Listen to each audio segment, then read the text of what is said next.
Hello and good morning. It's Don in London, January 4th, 2009. Somehow I slipped back into that last year somehow there, but it's not. It's January 4th, 2009. Hello. And my video is all about recovery from addiction to either substance or behaviour. My substance, alcohol, my behaviour, workaholic most of the time, serial relationship starter, never quite clued in how to run my life or how to live life. I think the two things might be in conflict often, and it depends on if we're running the whole show, what is our life. And often we think we are, and it's our thinking that can be delusional when our feeling is probably telling us the right answers. And one of my common themes over the last couple of years is our feelings never lie to us, and our thinking probably does, because we want to think our way out. And that may put me at odds with people who are very keen on cognitive behavioural therapy, which is a thinking man's way of giving yourself a kick up the arse. So, yeah, I say it in jest, but there are some good things about cognitive behavioural therapy, because it underlies all the things we need to work on to keep sober a day at a time. So, what helps me more on a daily basis is the Fellowship of AA, Alcoholics Anonymous, which is an emotional, spiritual and physical program, one day at a time. Simply one day to make life work.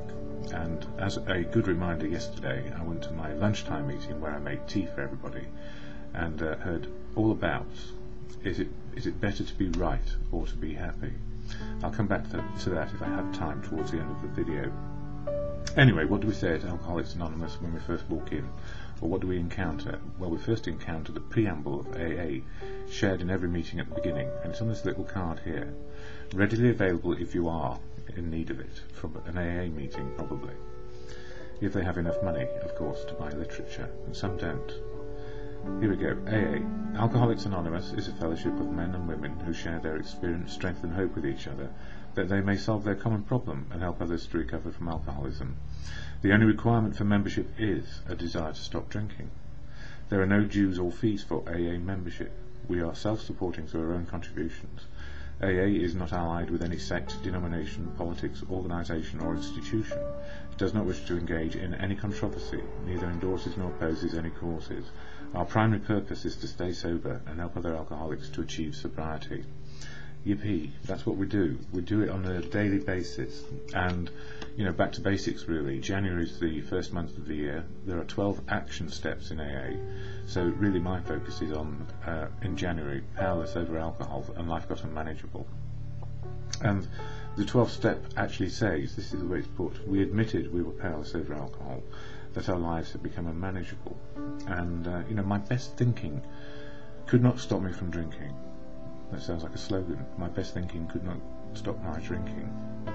And what I've learned is my feelings do come first, and they don't lie to me, because my feelings told me over and over again that drinking was a bad idea, but I thought I'd be alright. I thought I could control it. And I guess my self-will, my willpower, ran riot. And the more I tried to utilise my willpower, the less I seemed to be able to stop drinking. So this thing of thinking and feeling, and is it better to be right or happy, they all have a connection to our thinking and our emotions. And in the fellowship we have literature, which is helpful if you can't get to a meeting, but it's also helpful because it explains the 12 steps of action and the 12 traditions which hold the fellowship together. And the most important part of this is we are free to come and go as we please. Nobody in AA can tell us what to do. There are only suggestions, merely suggestions how we may want to utilise the 12 steps and observe what the 12 traditions do for us. And tradition 1 is, yes, very simply, you can't tell me what to do. And more importantly, I can't tell you what to do, because I don't have the right way for you. We only develop that as we go along, and we're all unique, authentic people. We go to AA for one reason only, a desire to stop drinking. And then we learn our recovery path as we go. So these 12 steps of action are living steps. They work in reality, and that's where they must work, in reality, and not as a model in our head or a process we may or may not apply to life. So that's a bit of the background. So what do I do on a daily basis when I wake up? I don't necessarily drop to my knees and exhort a prayer or meditation to God. What I do, I have a good conscience in my head which I can utilise, and it tells me, if I allow my head to operate well, that I am powerless over alcohol, and if I were to go back and drink, life would get unmanageable. So that's the first step, actually admitting powerlessness over drink, and that if we do drink, life will become unmanageable. So the admission then needs to be translated into action, which is accepting life without drink. So admission to acceptance is the vital key in powerlessness. And I also remind myself I'm powerless over people, places and things, and the world is just as it may be today, and that in this world, people, whether they behave well or badly, are probably doing their best with what they have available to them. So there we are, that's a bit of a start. So daily reflections for today, January the 4th. Begin where you are. We feel that elimination of our drinking is but a beginning. A much more important demonstration of our principles lies before us in our respective homes, occupations and affairs. And that comes from AA's Big Book, page 19. Goes on to say, it's usually pretty easy for me to be pleasant to the people in an AA setting. While I'm working to stay sober, I'm celebrating my fellow AAs, our common release from the hell of drinking. It's often not so hard to spread glad tidings to my old and new friends in the programme. At home or at work, though, it can be a different story. It is in situations arising in both of those areas that the little day-to-day frustrations are most evident, and where it can be tough to smile or reach out with a kind word or an attentive ear. It's outside of the AA rooms that I face the real test of the effectiveness of my walk through AA's 12 steps. And it says walk through AA's 12 steps. I think actually it's living AA's 12 steps, which works for me.